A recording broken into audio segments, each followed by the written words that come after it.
नमस्कार दर्शकों, स्वागत है आपका सच द रियलिटी में और हमारे विशेष अनुष्ठान द रियलिटी टॉक्स में। आज हमारे साथ मौजूद है बिहार ही नहीं भारत के विख्यात नेता पप्पू यादव जी। बहुत बहुत स्वागत है हमारे चैनल में आपका। नमस्कार, नमो बुद्धाय, जय भीम। आज आप असम आए, गुवाहाटी, और हमने सुना है कि आप सोनापुर गए जुबिनगढ़ क्षेत्र में, क्या कहना चाहेंगे आप? देखिए, जुबिंदा इस देश के करोड़ों करोड़ युवाओं के लिए आइकॉन हो गए। वो उनके सभी तरह का जो उनका जीवन रहा, विनम्रता का, सरलता का, एक संगीत का जो उनका लय रहा, रिदम रहा, या आम आदमी के इमोशंस को जो टच करता था, या उसकी फीलिंग्स का ख्याल रखना, गरीबों की खुशियों के लिए काम करना, वो आम आदमी की आवाज़ बन गए थे। उसकी मुस्कुराहट के रास्ते और सच बोलने की उनमें हिम्मत थी। तो हम ही नहीं, इस देश के लगभग जो अपने जीवन को संगीत के साथ जोड़ते हैं, इबादत करते हैं, संगीत के रास्ते साधना करते हैं, वो जुबिन दास से वो बहुत हृदय की गहराइयों से जुड़ चुके हैं। मैं शुरू से, जब राहुल गांधी जी आए थे, उसके पहले से मैं जुबिन दा की जब घटना घटित हुई थी, और जब असम में वो लगा कि 50 लाख लोग, महिलाएं, बच्चे, जिस तरीके से उनके लिए उनकी दीवानगी थी, उनका पागलपन था, या कई महिलाएं आत्महत्या कर ली, तो मुझे लगा कि आखिर क्यों और कैसे।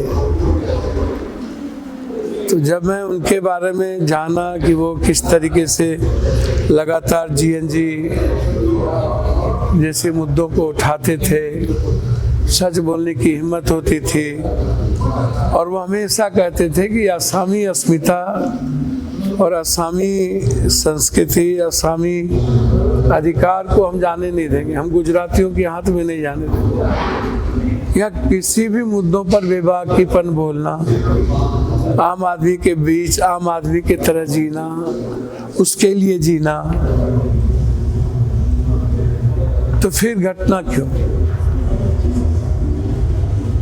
वैसे इस कंट्री में अच्छे लोग नहीं रह पाते। विवेकानंद, कबीर, नानक, गुरु गोविंद, बुद्ध, हमेशा विरोध हुआ है।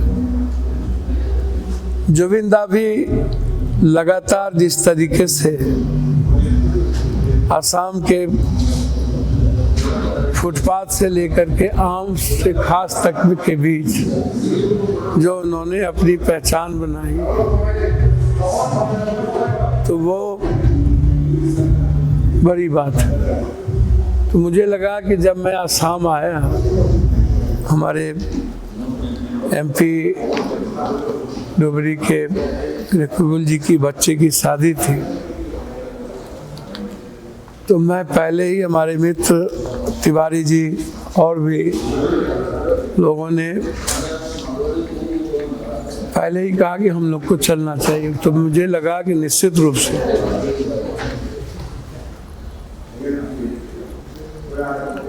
हम जरा समझें और जाएं, देखें कि आखिर क्या बात। बीच में भी हम लोग के जो उपनेता हैं गोगोई जी, उन्होंने इन मुद्दों को सदन में भी उठाया, और मैं आपको वादा करता हूं कि हर परिस्थिति में मैं घटना क्या घटित हुई इसको जानना जरूरी है। कि स्वाभाविक मौत है, या किसी ने मरवाया, या पत्नी ने जो जिस बात को लेकर के जिक्र किया है। तो जब एक बार ये सवाल खड़ा हुआ है, कुछ लोग जेल गए, जिन्हें जेल में राजमहल की तरह रखा जा रहा है, बिल्कुल ऐशो आराम की जिंदगी, और चार्जशीट आने का लोगों को इंतजार भी है। तो मेरी शंकाएं बढ़ गई। तो मुझे अच्छा लगा आज उस कर्म भूमि पे, उस संघर्ष की भूमि पे, शक्ति भूमि पे, और ये मैं दिल से कह रहा हूँ कि सीबीआई इंक्वायरी हो हाई कोर्ट के मॉनिटरिंग में।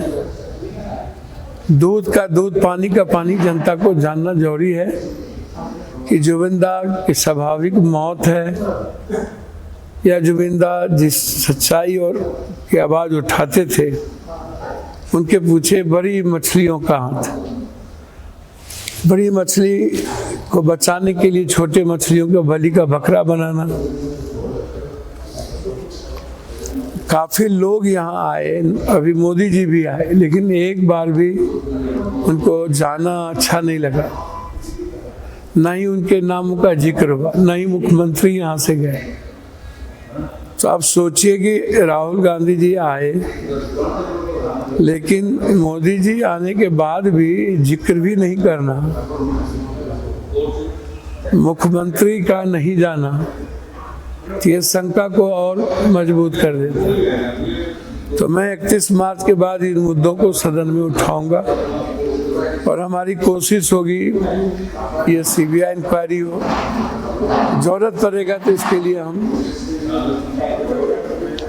सुप्रीम कोर्ट का दरवाजा खटखटाएंगे हर कीमत। सो मोटो नोटिस तो नहीं लिए, लेकिन मेरी कोशिश होगी कि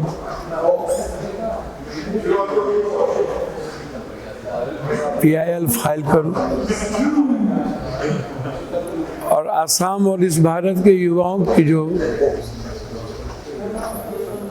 जानने की जिज्ञासा है उसको मैं सामने। पर अगर हम देखें तो 12,000 पृष्ठों की जो चार्जशीट दाखिल हुई है उसमें कहीं ना कहीं ये दिखाया जा रहा है कि ये एक मौत नहीं, एक मर्डर है और इसे ढका जा रहा है। क्या आप क्या कहना चाहेंगे? देखिए, मुख्यमंत्री का नहीं जाना और जुबिंदा का लगातार सच्चाई के मुद्दों पर बात करना या आसामी अस्मिता को हम खत्म नहीं होने देंगे, अधिकार की रक्षा करेंगे। गुजरातियों के द्वारा हवा, पानी, अधिकार और आवाज पर कब्जा नहीं होने देंगे और हर छोटी बड़ी घटनाओं में इन्वॉल्व होंगे। और फिर मौत सवाल तो खड़ा करता है और ये सवाल होगा, मैं सीबीआई इंक्वायरी की मांग।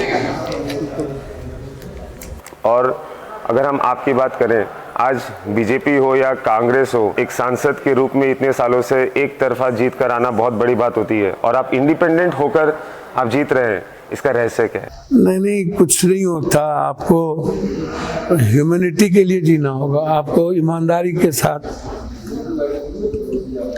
आम लोगों की बात करनी। इस कंट्री में आम लोगों की बात नहीं होती। सदन में हम लोग दलाली करते हैं, बेहतर दलाल हैं, पूंजीपति और उद्योगपति का दलाली करते हैं। एक इंडिगो पूरे देश को बंधक बना दिया, गुलाम कर दिया। इतनी बड़ी मोनोपोली जिसका शेयर मार्केट 67-65% स्टॉक हो, जिसका 20,000 करोड़ का मालिक हो। 10 सालों तक यदि इंडिगो घाटे में भी रहेगी तब भी उसको कसर नहीं पड़े और उसके बाद पूरे देश का नेता और सिस्टम चुप हो जाए, आम आदमी कैद हो जाए, तो जो एक इंडिगो के मालिक के मोनोपोली को चैलेंज करने का जो देश क्षमता नहीं रखता, वह भी विश्व गुरु और बनने की बात सोचता है। इतने सारे पापियों से पूरा देश तबाह है।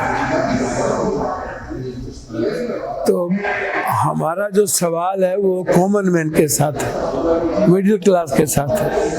वो पैन कार्ड से है, आधार कार्ड से है, राशन कार्ड से है, मोटेशन से है, जमाबंदी से है, मेडिकल सिस्टम से है, एजुकेशन सिस्टम से है, वाटर से है, पानी से है, जस्टिस से है, हवा से है, न्याय प्रक्रिया से है, आम आदमी की विचारों की आज़ादी को स्वतंत्र करने से है, उसकी इकोनॉमी को बढ़ाने से है। तो ये मेरे लिए इम्पोर्टेंट है और मैं इंसान को, आम आदमी को भगवान मानता हूँ। राजनीति का मेरा बहुत कोई लेना देना नहीं है, मुझे राजनीति नहीं आती। मैं बहुत साफ सुथरा आदमी, कॉमन मैन की तरह काम करता हूँ और भगवान की तरह आम आदमी को देखता हूँ। हर परिस्थिति में, हम सभी तरह के संकट में, दुख में आम आदमी के साथ रहता हूँ। बाढ़ हो, कोरोना हो, सब जब पूरी दुनिया सो जाती है तो मैं उनके लिए जीता हूँ। हर दिन सदन और सदन के बाहर संघर्ष करता हूँ और आम आदमी की आवाज में उठाता हूँ। तो निश्चित रूप से 7 बार संसदीय जीवन में 5 बार इंडिपेंडेंट, ये दुनिया में नहीं हुआ कभी। एक इंडिपेंडेंट एमएलए नहीं बन पाता। यो थैंक्स है गॉड एंड थैंक्स ही नहीं, आशीर्वाद है गरीब, माइनॉरिटीज, दलित, ईबीसी, इन लोगों का, युवाओं का, महिलाओं का, किसी भी जाति की हो, जिनका मेरे प्रति पागलपन, दीवानगी, यह मेरे लिए थैंक्सफुल है। और वही लोग एक सेवक के रूप में, बेटे के रूप में एक दायित्व देते, जिम्मेदारी का एहसास है मुझे। तो मैं एक बेटे की तरह, परछाई की तरह आम लोगों की सेवा करता हूँ और आम लोगों के लिए सेवक के रूप में। इसीलिए जनता को लगता है कि एक बेटे को जिताओ तो जिता देते। और जैसे कि आप एक स्पष्टवादी नेता हो, तो अगर हम आपके बिहार की बात करें तो वहाँ पे लोकतंत्र मजबूत है या सत्ता ने व्यवस्था पर कब्जा कर रखा है? पूरे देश का गणतंत्र खत्म हो रहा है, लोकतंत्र तो खत्म हो ही गया है। 12 साल के अंदर कभी किसानों पर हमला, कभी किसानों के अधिकार छीनो, तो फिर सिखों ने, पंजाब ने, हरियाणा ने लंबी लड़ाई 9 महीने तक लड़के बिल वापस करवाए। मंडी सिस्टम आप उठा करके देखोगे, जब से ये आए, कभी नोटबंदी, कभी जीएसटी, डॉलर कहाँ चला गया, रुपया की वैल्यू क्या है, शेयर मार्केट का क्या हुआ, जीएसटी की क्या स्थिति है, आम आदमी पर कितना बुरा असर पड़ रहा है। जाति जनगणना को लेके हमेशा दिग्भ्रमित रहते हैं। आरक्षण खत्म नहीं कर पाए तो नौकरी खत्म कर दिए, संविधान खत्म नहीं कर पाए तो एसआईआर ले आए। तो ईडी, सीबीआई, सभी जितने तरह की संस्थाएं, सब पर कब्जा है और लड़ने की क्षमता इस भारत में अब नहीं रही। सोशल मीडिया, इंस्टाग्राम, सब पर कब्जा, टीवी चैनल, सब पर कब्जा। अब लोग जो दिखता है वो बिकता है। हिंदी पट्टी में लड़ने की हिम्मत है नहीं, कभी क्रांति हुई नहीं, लेकिन नियति और वक्त तय कर देता है किसको क्या करना है।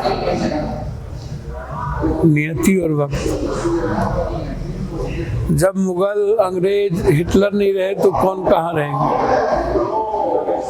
तो इसीलिए बिहार एक मजबूत लोकतंत्र और संघर्षशील जगह थी। तो मुझे लगता है कि वक्त तय कर देगा कितना आप चोरी करोगे, कितना अधिकार छीनोगे, कितना दलित, आदिवासी, ईबीसी, ओबीसी का अधिकार छीनोगे। और अगर हम असम और बिहार की बात करें तो आज हमारे असम के बड़े लोकप्रिय आईपीएस ऑफिसर आनंद मिश्रा, पहले तो सांसद में उन्होंने हार का सामना करना पड़ा, लेकिन आज वो एमएलए में पार्टी के द्वारा बने हैं ना। कौन लोकप्रिय है, एवं निर्दलीय बनते तो पता चल जाता है। हिंदू मुसलमान नफरत करके, जात पात करके, क्षेत्रीय पार्टी, बड़ी पार्टी, वो कोई आधार नहीं। अब आप बने हैं तो आप सिस्टम को चैलेंज बनाइए, आप अस्पताल ठीक कीजिए, सरकारी अस्पताल ठीक कीजिए। ब्लॉक में मोटेशन जमाबंदी में लाखों करोड़ों रुपया लेते हैं। बालू शराब माफिया लोग सिस्टम को खराब किया हुआ, घटना पे घटना हो रही है, तब पता चलेगा ना कौन लोकप्रिय कौन प्रिय भैया। और भविष्य में बिहार की अगर राजनीतिक बागडोर आपको संभालने मिलती है तो आपका क्या सोच है कि आप क्या परिवर्तन लाएंगे?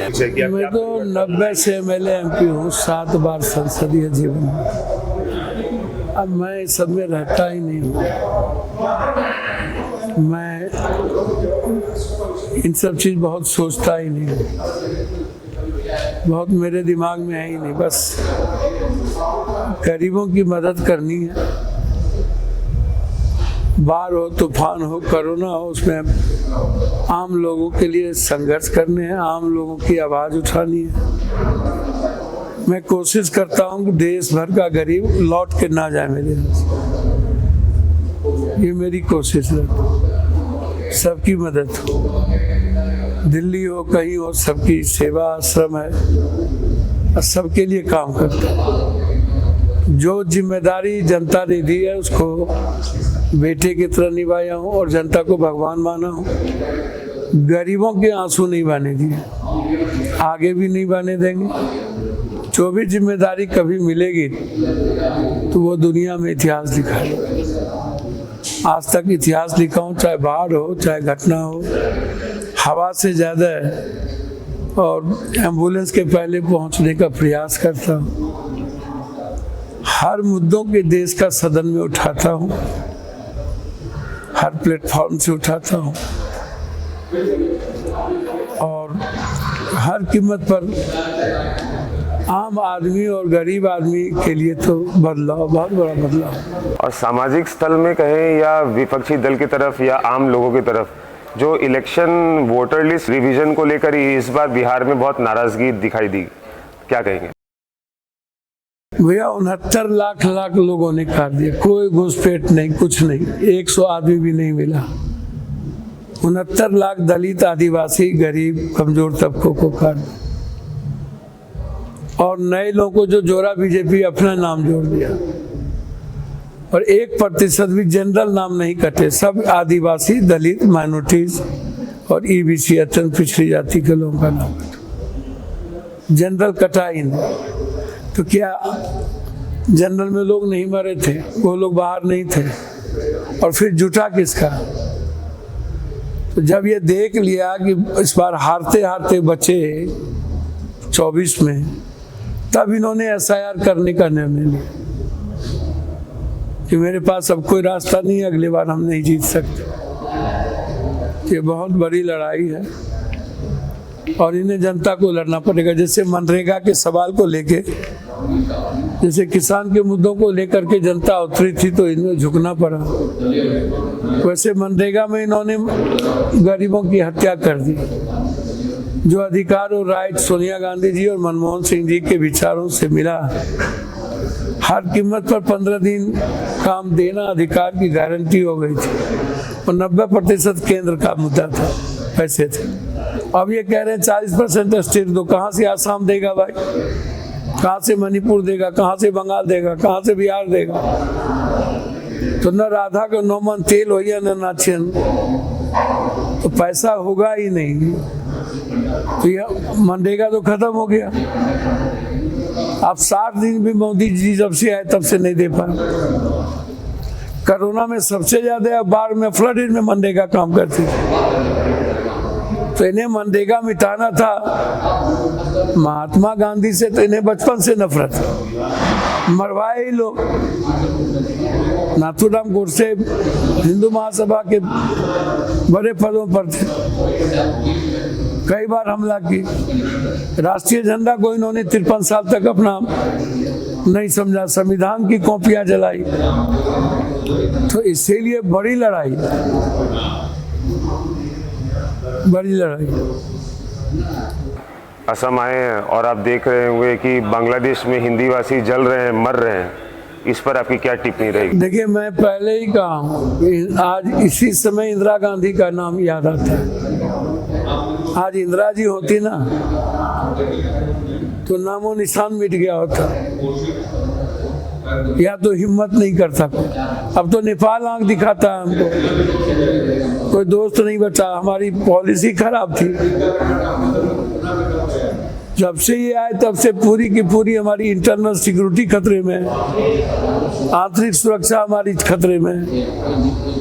हम नफरत की राजनीति करने लगे। हम आर्थिक आजादी की बात नहीं करते, हम इकोनॉमी की बात नहीं करते, हम युवाओं की बात नहीं करते।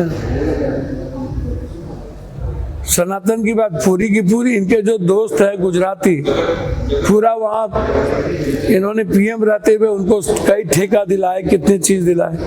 इन्हें डर है कि मैं कोई निर्णय कोई भी कुछ करूंगा तो हमारे दोस्त का सब कुछ चला जाएगा। तो जितनी जान जाए जाने दो, सनातनी का मरने दो।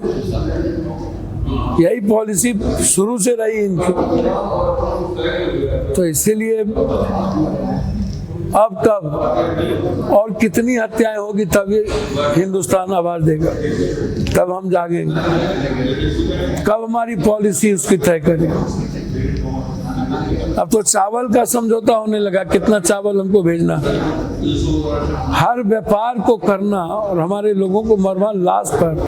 लेकिन जो ये एक के बाद एक बांग्लादेश में हिंदी भाषी की मरण का मर रहे हैं, जल रहे हैं, तो आप क्या संदेश देना चाहेंगे असम सरकार को या भारत सरकार को? भारत सरकार तो कायर, कमजोर और मौग है।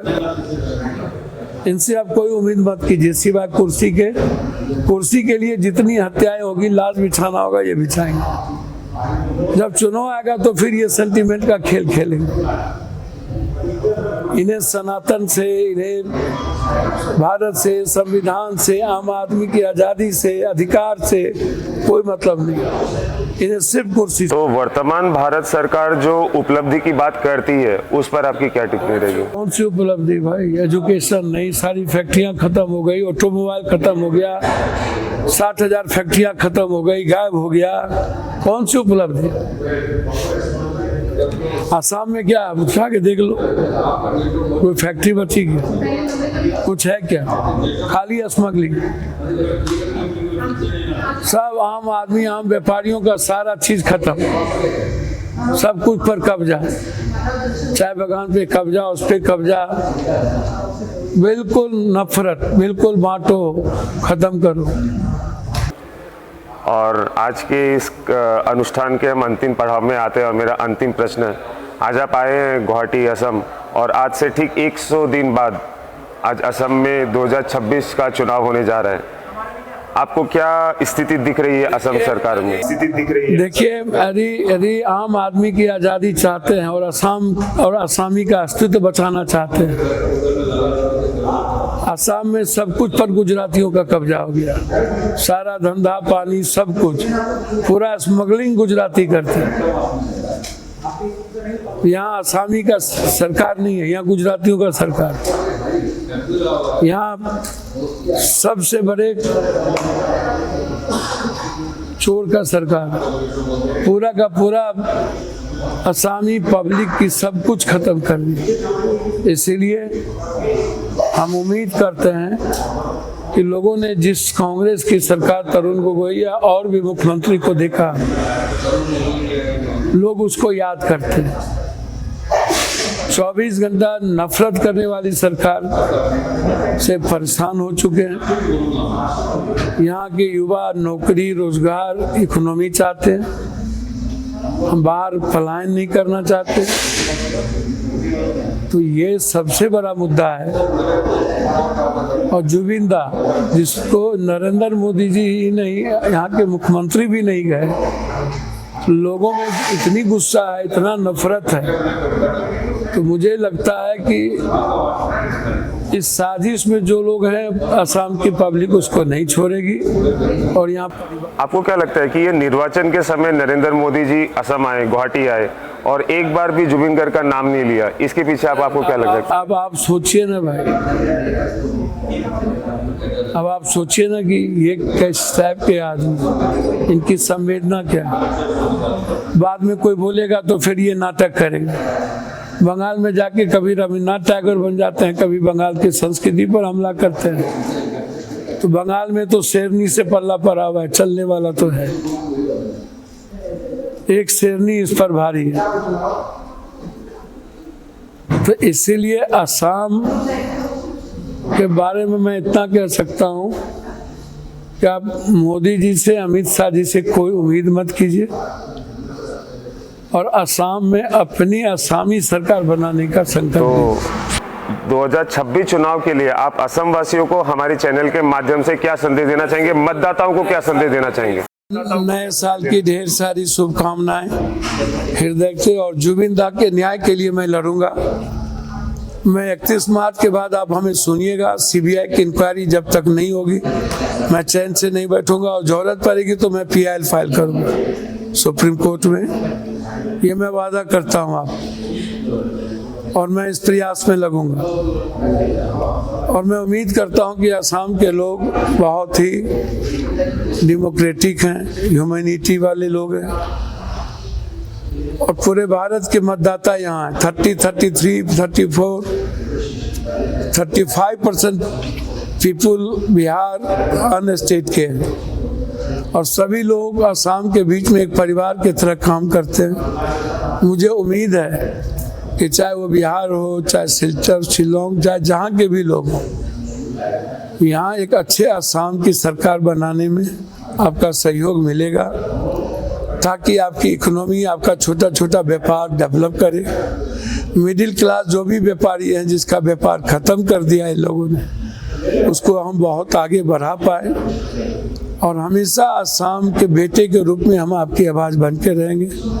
आप पहला वादा है जुबिंदा का न्याय और असामी की सरकार बने, इसको लेके हम लड़ेंगे। पुनः एक बार नए साल की ढेर सारी शुभकामनाएं, प्रणाम, नमो बुद्धाय, अस्सलाम वालेकुम। धन्यवाद। और ये थे भारत के विख्यात नेता पप्पू यादव जी, और बहुत बहुत धन्यवाद, आप अपने इतना बहुमूल्य समय हमारे चैनल को दिया, और भविष्य में हम आशा करेंगे कि आप असम आते रहे और आपके मार्गदर्शन असम वासियों को मिलता रहे। धन्यवाद। देखते रहिए सच द रियलिटी। धन्यवाद।